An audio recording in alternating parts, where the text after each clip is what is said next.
ਇਸ ਵੀਡੀਓ ਵਿੱਚ ਆਪ ਜੀ ਦਾ ਸਵਾਗਤ ਹੈ। ਇਸ ਵੀਡੀਓ ਵਿੱਚ ਅਸੀਂ ਲੈ ਕੇ ਆਏ ਹਾਂ ਪੀਐਸ ਫਾਈਨਲ ਪੇਪਰ ਨੂੰ ਹੱਲ ਕਰਕੇ। ਇਸ ਵਿੱਚ ਜਮਾਤ 10ਵੀਂ ਦੇ ਪੰਜਾਬੀ ਦੇ ਪੇਪਰ ਨੂੰ ਹੱਲ ਕੀਤਾ ਗਿਆ ਹੈ। ਸੋ ਆਓ ਇਸ ਦੇ ਹੱਲ ਵੱਲ ਨੂੰ ਚੱਲੀਏ। ਪੇਪਰ ਸ਼ੁਰੂਆਤ ਹੁੰਦੀ ਹੈ ਭਾਗ ਨਾਲ ਅਤੇ ਇਸ ਦੇ ਵਿੱਚ ਇੱਕ ਅਣਡਿੱਠਾ ਪੈਰਾ ਦਿੱਤਾ ਗਿਆ ਹੈ। ਪਹਿਲਾਂ ਇਸ ਨੂੰ ਪੜ੍ਹਦੇ ਹਾਂ, ਫਿਰ ਇਸ ਦੇ ਆਧਾਰ 'ਤੇ ਪ੍ਰਸ਼ਨ ਉੱਤਰ ਕਰਾਂਗੇ। ਇੱਕ ਵਚਨ, ਬਹੁਵਚਨ, ਨਾਮ ਅਤੇ ਪੜਨਾਮ ਜਿਹੜੇ ਵੱਡੀਆਂ ਕਲਾਸਾਂ ਵਿੱਚ ਰੱਟਦਿਆਂ ਬੱਚੇ ਫੇਲ ਹੋ ਜਾਂਦੇ ਹਨ। ਪਹਿਲੇ 2-3 ਸਾਲ ਦੀ ਉਮਰ ਵਿੱਚ ਆਪਣੇ ਆਪ ਹੀ ਬਿਨ ਸਿਖਾਏ ਬੱਚਿਆਂ ਦੀ ਸਮਝ ਵਿੱਚ ਆ ਜਾਂਦੇ ਹਨ। ਇਸ ਬਾਰੇ ਗੌਰ ਕਰੀਏ ਤਾਂ ਕੁਝ ਹੋਰ ਨੁਕਤੇ ਵੀ ਵੱਡਿਆਂ ਦੀ ਸਮਝ ਵਿੱਚ ਆਉਣ ਲੱਗ ਪੈਣਗੇ। ਇੱਕ ਗੱਲ ਤਾਂ ਸਾਫ਼ ਜ਼ਾਹਰ ਹੈ ਕਿ ਬੱਚੇ ਦੀ ਮੁੱਢਲੀ ਸਿੱਖਿਆ ਬੱਚੇ ਨੂੰ ਬਿਨਾਂ ਪੜ੍ਹਾਏ ਹੀ ਆਉਣੀ ਸ਼ੁਰੂ ਹੋ ਜਾਂਦੀ ਹੈ। ਉਸ ਨੂੰ ਪਤਾ ਲੱਗ ਜਾਂਦਾ ਹੈ ਕਿ ਕੁੜੀ ਨਾਲ ਜਾਂਦੀ ਅੱਖਰ ਹੀ ਲੱਗੇਗਾ ਅਤੇ ਮੁੰਡੇ ਨਾਲ ਜਾਂਦਾ। ਇਹ ਵੀ ਉਹ ਜਲਦ ਸਮਝ ਜਾਂਦਾ ਹੈ ਕਿ ਇੱਕ ਪੰਛੀ ਉੱਡੇਗਾ ਅਤੇ ਬਹੁਤ ਪੰਛੀ ਉੱਡਣਗੇ। ਜਦੋਂ ਬੱਚੇ ਨੂੰ ਸਕੂਲ ਵਿੱਚ ਪੜ੍ਹਨੇ ਪਾਇਆ ਜਾਂਦਾ ਹੈ ਤਾਂ ਜੇ ਅਧਿਆਪਕ ਵੀ ਉਸੇ ਮਾਂ ਬੋਲੀ ਵਿੱਚ ਪੜ੍ਹਾ ਰਿਹਾ ਹੋਵੇ ਤਾਂ ਉਹ ਬੋਲੀ ਪਰਪੱਕ ਹੋ ਜਾਂਦੀ ਹੈ ਅਤੇ ਬੱਚੇ ਉਸ ਬੋਲੀ ਵਿੱਚ ਮਹਾਰਤ ਹਾਸਲ ਕਰਨ ਵਿੱਚ ਬਹੁਤਾ ਸਮਾਂ ਨਹੀਂ ਲੱਗਦਾ। ਉਸ ਤੋਂ ਅਗਲੀ ਪੜ੍ਹਾਈ ਆਪਣੇ ਆਪ ਹੀ ਸੌਖੀ ਹੋ ਜਾਣੀ ਹੋਈ, ਕਿਉਂਕਿ ਹਰ ਨਵੇਂ ਸ਼ਬਦ ਅਤੇ ਨਵੀਂ ਬੋਲੀ ਨੂੰ ਸਮਝਣ ਲਈ ਉਸ ਕੋਲ ਇੱਕ ਆਧਾਰ ਹੁੰਦਾ ਹੈ ਅਤੇ ਉਸ ਸ਼ਬਦ ਦਾ ਆਪਣੀ ਮਾਂ ਬੋਲੀ ਵਿੱਚ ਤਰਜਮਾ ਕਰਕੇ ਬੱਚਾ ਜਲਦ ਨਵੀਂ ਚੀਜ਼ ਸਿੱਖ ਲੈਂਦਾ ਹੈ।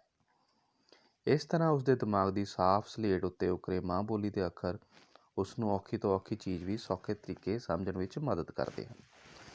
ਹੁਣ ਇਸ ਦੇ ਆਧਾਰ 'ਤੇ ਪ੍ਰਸ਼ਨ ਨੇ, ਉਹਨਾਂ ਨੂੰ ਹੱਲ ਕਰਦੇ ਹਾਂ। ਸੋ ਪਹਿਲਾ ਪ੍ਰਸ਼ਨ ਹੈ, ਕਿਹੜੇ ਬੱਚੇ ਵਿਆਕਰਨ ਦੀ ਪੜ੍ਹਾਈ ਵਿੱਚ ਅਸਫਲ ਹੁੰਦੇ ਹਨ? ਮੁੱਢਲੀ ਸਿੱਖਿਆ ਪ੍ਰਾਪਤ ਕਰਨ ਵਾਲੇ, ਰੱਟਦਿਆਂ ਸਿੱਖਣ ਵਾਲੇ, ਜਾਂ ਸਮਝ ਅਨੁਸਾਰ ਸਿੱਖਣ ਵਾਲੇ, ਜਾਂ ਉਪਰੋਕਤ ਸਾਰੇ। ਸੋ ਇਸ ਦਾ ਉੱਤਰ ਆਏਗਾ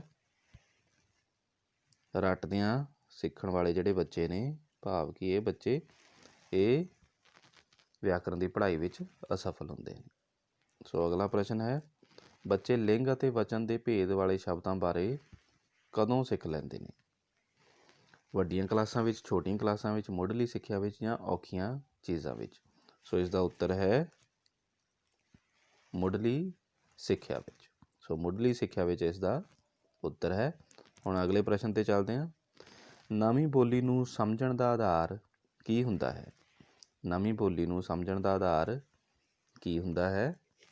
ਮਾਂ ਬੋਲੀ ਵਿੱਚ ਮੁਹਾਰਤ, ਮੁੱਢਲੀ ਸਿੱਖਿਆ, ਅਧਿਆਪਕ, ਜਾਂ ਰੱਟਾ ਮਾਰਨ ਵਿੱਚ ਮੁਹਾਰਤ? ਸੋ ਇਸ ਦਾ ਉੱਤਰ ਹੈ ਮਾਂ ਬੋਲੀ ਵਿੱਚ ਮੁਹਾਰਤ। ਸੋ ਇਹ ਸੀ ਤੀਸਰੇ ਦਾ ਉੱਤਰ। ਹੁਣ ਅਗਲੇ ਪ੍ਰਸ਼ਨ 'ਤੇ ਚੱਲਦੇ ਹਾਂ। ਨਿਪੁੰਨ ਦਾ ਸਮਾਨਾਰਥਕ ਸ਼ਬਦ ਕਿਹੜਾ ਹੈ? ਨਿਪੁੰਨ ਦਾ ਸਮਾਨਾਰਥਕ ਸ਼ਬਦ ਕਿਹੜਾ ਹੈ? ਮੁਹਾਰਤ, ਤਰਜਮਾ, ਮੁੱਢਲੀ, ਜਾਂ ਪਰਪੱਕ? ਸੋ ਨਿਪੁੰਨ ਦਾ ਸਮਾਨਾਰਥਕ ਸ਼ਬਦ ਹੈ ਮੁਹਾਰਤ। ਸੋ ਹੁਣ ਅਗਲੇ ਪ੍ਰਸ਼ਨ 'ਤੇ ਚੱਲਦੀ ਹੈ। ਤਰਜਮਾ ਦਾ ਸਹੀ ਅਰਥ ਕੀ ਹੈ?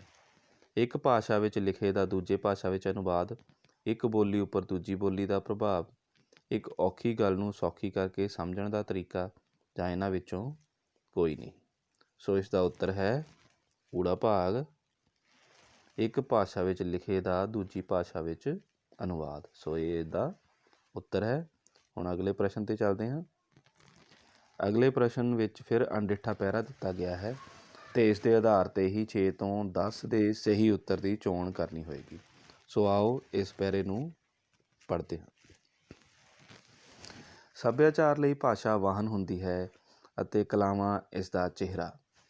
ਜੇ ਭਾਸ਼ਾ ਬਦਲ ਜਾਵੇ ਤਾਂ ਸੱਭਿਆਚਾਰ ਵੀ ਬਦਲ ਜਾਂਦਾ ਹੈ। ਅੰਗਰੇਜ਼ਾਂ ਦੀ ਆਧੁਨਿਕ ਸਿੱਖਿਆ ਨਾਲ ਅੰਗਰੇਜ਼ੀ ਭਾਸ਼ਾ ਆਈ। ਅੰਗਰੇਜ਼ ਤਾਂ ਇੱਥੋਂ ਚਲੇ ਗਏ, ਪਰ ਸਾਡੇ ਨਾਲ ਅੰਗਰੇਜ਼ੀ ਭਾਸ਼ਾ ਇੱਥੇ ਹੀ ਛੱਡ ਗਏ। ਸਾਡੇ ਨਾਲ ਉਹ ਹੋਈ ਕਿ ਡੈਣ ਮਰ ਗਈ ਪਰ ਦੰਦ ਆਲੇ ਵਿੱਚ ਧਰ ਗਈ। ਅੰਗਰੇਜ਼ੀ ਭਾਸ਼ਾ ਸੱਭਿਆਚਾਰਕ ਕਲਾਵਾਂ ਦੀ ਅੰਤਰਰਾਸ਼ਟਰੀ ਮੰਡੀ ਹੈ। ਉਹ ਆਪਣੀ ਇਸ਼ਤਿਹਾਰਬਾਜ਼ੀ ਅਤੇ ਤਕਨੀਕ ਰਾਹੀਂ ਸਾਰੀ ਦੁਨੀਆ ਦੇ ਸੱਭਿਆਚਾਰਾਂ ਨੂੰ ਪ੍ਰਭਾਵਿਤ ਕਰ ਰਹੀ ਹੈ। ਜਦੋਂ ਬੱਚਾ ਮਾਂ ਬੋਲੀ ਦੀ ਥਾਵੇਂ ਅੰਗਰੇਜ਼ੀ ਭਾਸ਼ਾ ਸਿੱਖੇਗਾ ਤਾਂ ਅੰਗਰੇਜ਼ੀ ਸੱਭਿਆਚਾਰ ਆਪਣੇ ਆਪ ਸਾਡੇ 'ਤੇ ਅਸਰ ਪਾਵੇਗਾ। ਬੱਚੇ ਨੂੰ ਅੰਗਰੇਜ਼ੀ ਕਾਰਟੂਨ, ਅੰਗਰੇਜ਼ੀ ਫਿਲਮਾਂ, ਅੰਗਰੇਜ਼ੀ ਗੀਤ, ਅੰਗਰੇਜ਼ੀ ਸਾਹਿਤ ਹੀ ਚੰਗਾ ਲੱਗੇਗਾ। ਉਹ ਆਪਣੀਆਂ ਦਾਦੀਆਂ ਨਾਨੀਆਂ ਦੀਆਂ ਬਾਤਾਂ, ਅਖਾਣਾਂ, ਮੁਹਾਵਰਿਆਂ ਨੂੰ ਸਮਝਣ ਤੋਂ ਅਸਮਰਥ ਰਹਿ ਜਾਵੇਗਾ। ਦੁੱਖ ਦੀ ਗੱਲ ਇਹ ਹੈ ਕਿ ਉਹ ਵਿਰਸੇ ਵਿੱਚ ਛੁਪੇ ਸਾਡੇ ਸੱਭਿਆਚਾਰ ਤੋਂ ਵੀ ਟੁੱਟ ਜਾਵੇਗਾ। ਸੋ ਇਹ ਸੀਗਾ ਪੈਰਾ। ਸੋ ਇਸ ਦੇ ਆਧਾਰ 'ਤੇ ਹੁਣ ਪ੍ਰਸ਼ਨਾਂ ਦੇ ਉੱਤਰ ਲੱਭਦੇ ਹਾਂ। ਸੋ ਪਹਿਲਾ ਪ੍ਰਸ਼ਨ ਹੈ ਕਿ ਸੱਭਿਆਚਾਰ ਦਾ ਚਿਹਰਾ ਕੀ ਹੁੰਦਾ ਹੈ? ਭਾਸ਼ਾ, ਕਲਾਵਾਂ, ਮਾਂ ਬੋਲੀ ਜਾਂ ਅੰਗਰੇਜ਼ੀ ਭਾਸ਼ਾ। ਸੋ ਸੱਭਿਆਚਾਰ ਦਾ ਚਿਹਰਾ ਹੁੰਦਾ ਹੈ ਕਲਾਵਾਂ। ਸੋ ਕਲਾਵਾਂ ਇਸ ਦਾ ਸਹੀ ਉੱਤਰ ਹੈ। ਸੋ ਅਗਲਾ ਪ੍ਰਸ਼ਨ, ਅੰਗਰੇਜ਼ੀ ਸੱਭਿਆਚਾਰ ਦੇ ਅਸਰ ਵਾਲੇ ਬੱਚੇ ਕੀ ਕਰਦੇ ਹਨ? ਅੰਗਰੇਜ਼ੀ ਫਿਲਮਾਂ ਦੇਖਦੇ ਹਨ, ਅੰਗਰੇਜ਼ੀ ਗੀਤ ਸੁਣਦੇ ਹਨ, ਅੰਗਰੇਜ਼ੀ ਸਾਹਿਤ ਪੜ੍ਹਦੇ ਹਨ ਜਾਂ ਉਪਰੋਕਤ ਸਾਰੀਆਂ ਚੀਜ਼ਾਂ ਹੀ ਕਰਦੇ ਹਨ। ਸੋ ਇਸ ਦਾ ਉੱਤਰ ਹੈ ਕਿ ਉਪਰੋਕਤ ਸਾਰੀਆਂ ਚੀਜ਼ਾਂ ਹੀ ਉਹ ਬੱਚੇ ਕਰਦੇ ਹਨ। ਸੋ ਸੱਚਾ ਭਾਗ ਇਸ ਦਾ ਉੱਤਰ ਹੈ। ਹੁਣ ਅਗਲੇ ਪ੍ਰਸ਼ਨ 'ਤੇ ਚੱਲਦੇ ਹਾਂ। ਬੱਚੇ ਦਾਦੀਆਂ ਅਤੇ ਨਾਨੀਆਂ ਦੀਆਂ ਬਾਤਾਂ ਅਤੇ ਅਖਾਣ ਸਮਝਣ ਤੋਂ ਅਸਮਰਥ ਕਿਉਂ ਰਹਿ ਜਾਂਦੇ ਹਨ?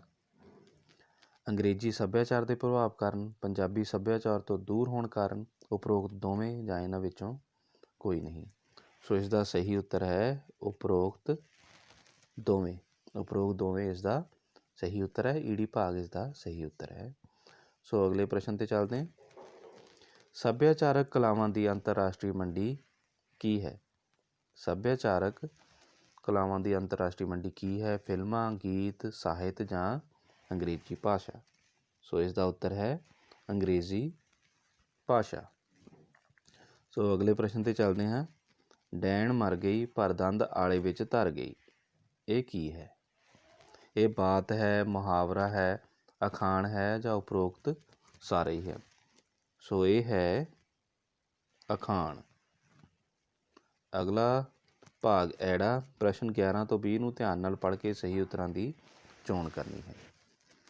ਪ੍ਰਸ਼ਨ 11ਵਾਂ, ਇਹ ਸਰੀਰਾ ਮੇਰਿਆ ਸ਼ਬਦ ਕਿਸ ਕਾਵਧਾਰਾ ਨਾਲ ਸੰਬੰਧਿਤ ਹੈ? ਗੁਰਮਤਿ ਕਾਵਧਾਰਾ, ਸੂਫੀ ਕਾਵਧਾਰਾ, ਕਿੱਸਾ ਕਾਵਧਾਰਾ ਜਾਂ ਵੀਰ ਕਾਵਧਾਰਾ। ਸੋ ਇਹ ਸ਼ਬਦ ਗੁਰਮਤਿ ਕਾਵਧਾਰਾ ਨਾਲ ਸੰਬੰਧਿਤ ਹੈ।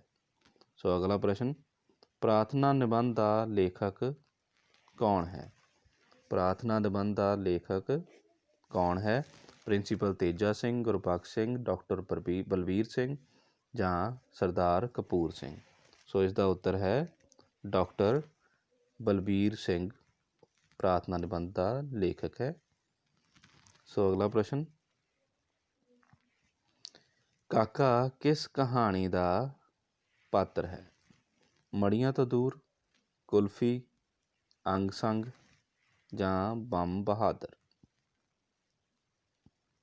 ਸੋ ਇਸ ਦਾ ਉੱਤਰ ਹੈ ਕਾਕਾ ਕੁਲਫੀ ਕਹਾਣੀ ਦਾ ਪਾਤਰ ਹੈ। ਸੋ ਅਗਲੇ ਪ੍ਰਸ਼ਨ 'ਤੇ ਚੱਲਦੇ ਹਾਂ। ਜੀ ਚੋਰ ਨਾਲੋਂ ਚੋਰ ਦੀ ਮਾਂ ਚਤੁਰ ਹੁੰਦੀ ਹੈ, ਇਹ ਸ਼ਬਦ ਕਿਸ ਇਕਾਂਗੀ ਦੇ ਹਨ? ਬੰਬਕੇਸ਼ ਦੇ, ਨਾਇਕ ਦੇ, ਸਮੁੰਦਰੋਂ ਪਾਰ ਦੇ ਜਾਂ ਜ਼ਫਰਨਾਮਾ ਦੇ। ਸੋ ਇਹ ਸ਼ਬਦ ਨੇ ਬੰਬਕੇਸ਼ ਇਕਾਂਗੀ ਦੇ। ਸੋ ਹੁਣ ਅਗਲੇ ਪ੍ਰਸ਼ਨ 'ਤੇ ਚੱਲਦੇ ਹਾਂ। ਬੰਤੇ ਨੂੰ ਕਿਸ ਦਾ ਚੁੱਪ ਰਹਿਣਾ ਚੰਗਾ ਨਹੀਂ ਲੱਗਦਾ?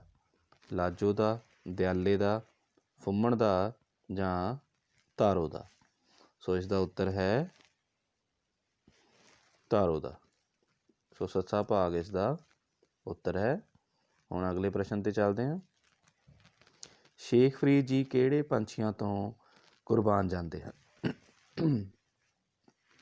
ਜੋ ਜੰਗਲ ਵਿੱਚ ਵੱਸਦੇ ਹਨ, ਜੋ ਕੰਕਰ ਖਾ ਕੇ ਧਰਤੀ 'ਤੇ ਰਹਿੰਦੇ ਹਨ, ਜੋ ਰੱਬ ਦਾ ਆਸਰਾ ਨਹੀਂ ਛੱਡਦੇ ਜਾਂ ਉਪਰੋਕਤ ਸਾਰੇ ਹੀ। ਸੋ ਇਸ ਦਾ ਉੱਤਰ ਹੈ ਉਪਰੋਕਤ ਸਾਰੇ ਹੀ। ਅਗਲਾ ਪ੍ਰਸ਼ਨ, ਅੱਖ ਲੱਗਣੀ ਭਾਵ ਕਿ ਨੀਂਦ ਆਉਣੀ, ਇਸ ਮੁਹਾਵਰੇ ਲਈ ਸਹੀ ਵਾਕ ਕਿਹੜਾ ਹੈ? ਠੰਡੀ ਹਵਾ ਚੱਲਣ ਕਰਕੇ ਮੰਜੇ 'ਤੇ ਪੈਂਦਿਆਂ ਹੀ ਮੈਨੂੰ ਨੀਂਦ ਆ ਗਈ। ਠੰਡੀ ਹਵਾ ਚੱਲਣ ਕਰਕੇ ਮੰਜੇ 'ਤੇ ਪੈਂਦਿਆਂ ਹੀ ਮੇਰੀ ਅੱਖ ਲੱਗ ਗਈ। ਮੱਛਰ ਪੈਣ ਕਾਰਨ ਮੇਰੀ ਅੱਖ ਦਰਦ ਕਰਨ ਲੱਗ ਪਈ ਜਾਂ ਉਪਰੋਕਤ ਸਾਰੇ ਹੀ। ਸੋ ਇਸ ਦਾ ਉੱਤਰ ਹੋਏਗਾ ਐੜਾ ਭਾਗ। ਠੰਡੀ ਹਵਾ ਚੱਲਣ ਕਰਕੇ ਮੰਜੇ 'ਤੇ ਪੈਂਦਿਆਂ ਹੀ ਮੇਰੀ ਅੱਖ ਲੱਗ ਗਈ, ਇਹ ਸਹੀ ਵਾਕ ਹੈ। ਸੋ ਹੁਣ ਅਗਲੇ ਪ੍ਰਸ਼ਨ 'ਤੇ ਚੱਲਦੇ ਹਾਂ। ਸੰਗ ਸ਼ਬਦ ਦੇ ਅਰਥਾਂ ਨੂੰ ਦਰਸਾਉਂਦਾ ਕਿਹੜਾ ਵਾਕ ਜਾਂ ਵਿਕਲਪ ਸਹੀ ਹੈ? ਸ਼ਰਮ, ਜਮਾਤ ਵਿੱਚ ਨਵਾਂ ਆਇਆ ਬੱਚਾ ਸੰਗ ਮਹਿਸੂਸ ਕਰ ਰਿਹਾ ਸੀ। ਸਾਥ, ਬੁਰੇ ਆਦਮੀ ਦਾ ਸੰਗ ਨਹੀਂ ਕਰਨਾ ਚਾਹੀਦਾ। ਗਲਾ, ਜ਼ਿਆਦਾ ਸਮਾਂ ਬੋਲਣ ਕਾਰਨ ਮੇਰਾ ਸੰਗ ਦਰਦ ਕਰ ਰਿਹਾ ਹੈ। ਸੋ ਸੱਸਾ ਭਾਗ ਵਾਕ ਊੜਾ ਤੇ ਐੜਾ ਸਹੀ ਅਤੇ ਈੜੀ ਗਲਤ ਹੈ। ਸੋ ਇਸ ਦਾ ਸਹੀ ਉੱਤਰ ਹੈ ਸੱਸਾ ਭਾਗ, ਵਾਕ ਊੜਾ ਤੇ ਐੜਾ ਸਹੀ ਹਨ ਅਤੇ ਈੜੀ ਗਲਤ ਹੈ। ਸੋ ਅਗਲੇ ਪ੍ਰਸ਼ਨ 'ਤੇ ਚੱਲਦੇ ਹਾਂ। ਵਿਦੇਸ਼ ਵਿੱਚ ਰਹਿੰਦੇ ਰਿਸ਼ਤੇਦਾਰ ਨੂੰ ਪਿੰਡ ਵਿੱਚ ਆਈਆਂ ਕਿਹੜੀਆਂ ਤਬਦੀਲੀਆਂ ਬਾਰੇ ਦੱਸੋਗੇ? ਪਿੰਡ ਵਿੱਚ ਸਿਹਤ ਅਤੇ ਸਿੱਖਿਆ ਸਹੂਲਤਾਂ ਬਾਰੇ, ਪਿੰਡ ਵਿੱਚ ਗਲੀਆਂ ਨਾਲੀਆਂ ਅਤੇ ਕੁਦਰਤੀ ਸਾਧਨਾਂ ਦੀ ਸ਼ੁੱਧਤਾ ਅਤੇ ਸਾਂਭ ਸੰਭਾਲ ਬਾਰੇ, ਖੇਤੀ ਵਿੱਚ ਵਰਤੀ ਜਾਂਦੀ ਨਵੀਂ ਮਸ਼ੀਨਰੀ ਅਤੇ ਨਵੀਆਂ ਤਕਨੀਕਾਂ ਬਾਰੇ, ਜਾਂ ਉਪਰੋਕਤ ਸਾਰੇ ਹੀ। ਸੋ ਇਸ ਦਾ ਉੱਤਰ ਹੈ ਉਪਰੋਕਤ ਸਾਰੇ ਹੀ। ਅਗਲੇ ਪ੍ਰਸ਼ਨ 'ਤੇ ਚੱਲਦੇ ਹਾਂ। ਹਰਦੇਵ ਬਾਜਵਾ ਦੇ ਚਰਿੱਤਰ ਦੀ ਵਿਸ਼ੇਸ਼ਤਾ ਕਿਹੜੀ ਹੈ? ਹਰਦੇਵ ਬਾਜਵਾ ਦੇ ਚਰਿੱਤਰ ਦੀ ਵਿਸ਼ੇਸ਼ਤਾ ਕਿਹੜੀ ਹੈ? ਘਟੀਆ ਚਾਲ ਚਲਣ, ਝੂਠ ਦਾ ਸਹਾਰਾ ਲੈਣ ਵਾਲਾ, ਆਪਣੀ ਮਨਮਰਜ਼ੀ ਕਰਨ ਵਾਲਾ, ਜਾਂ ਉਪਰੋਕਤ ਸਾਰੇ ਹੀ। ਸੋ ਇਸ ਦਾ ਉੱਤਰ ਹੈ ਉਪਰੋਕਤ ਸਾਰੇ ਹੀ। ਸੋ ਇਹ ਸੀ 10ਵੀਂ ਜਮਾਤ ਦੇ ਪੰਜਾਬੀ ਵਿਸ਼ੇ ਦਾ PS ਫਾਈਨਲ ਪੇਪਰ ਦਾ ਹੱਲ। ਸੋ ਇਹੋ ਜਿਹੀਆਂ ਵੀਡੀਓ ਲੈ ਕੇ ਤੁਹਾਡੇ ਨਾਲ ਫਿਰ ਮੁਲਾਕਾਤ ਹੋਏਗੀ। ਤਦ ਤੱਕ ਲਈ ਸ਼ੁਕਰੀਆ, ਧੰਨਵਾਦ।